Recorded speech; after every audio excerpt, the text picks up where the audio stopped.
Welcome to the YouTube channel of Lalbagh girls inter college. मैं Mrs गॉड। तो बच्चों, कैसे जा रही हैं आपकी छुट्टियाँ? उम्मीद करती हूँ कि आप सब अपने घर के अंदर हैं और जो भी आप खेलेंगे सब अपने घर के अंदर ही खेलेंगे, कोई भी बाहर नहीं जाएगा। अपना ध्यान रखिएगा और साथ साथ अपने पेरेंट्स का भी।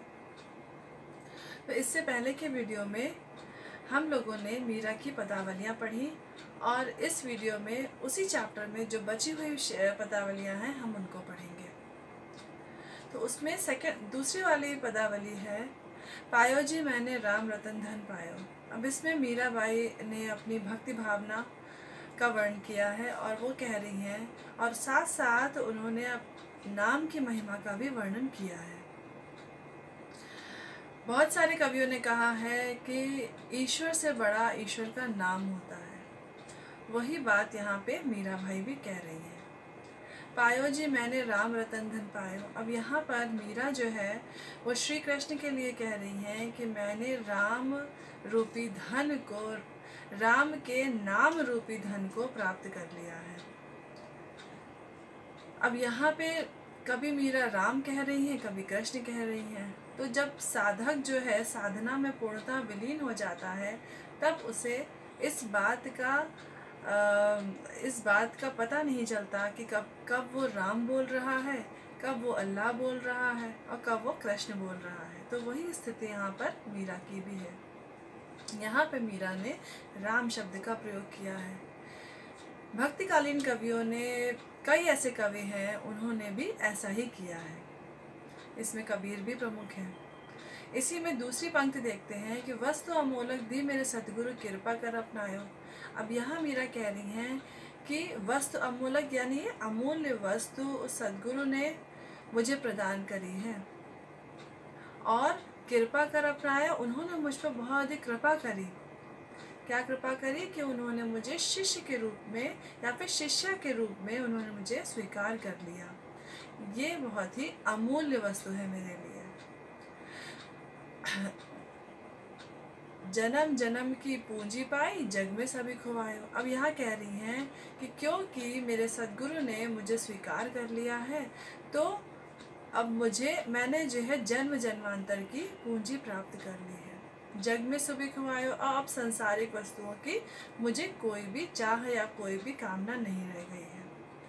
खर्चे नहीं कोई चोर न सोए, दिन दिन बढ़त हो सवायो। अब यहाँ कह रही हैं कि कोई भी इसे खर्चा नहीं कर सकता है, यानी कि ये ऐसी पूंजी है जिसे कोई भी खर्चा नहीं कर सकता है। साधारणतः क्या होता है कि हम धन अर्जित करते हैं और धीरे धीरे क्या होता है, हमारे पास वो धन समाप्त होता जाता है। लेकिन ये ईश्वर का नाम रूपी धन ऐसा है कि हम कितना भी खर्चा करें वो बढ़ता ही जाता है। और चोर न चुरावे, यानी कोई भी चोर उसे हमसे चुरा ही नहीं सकता है। और बल्कि क्या होता है कि दिन दिन बढ़त सवायो, और ये दिन प्रतिदिन सवा गुना होता ही रहता है, यानी कि दिन प्रतिदिन ये बढ़ता ही रहता है।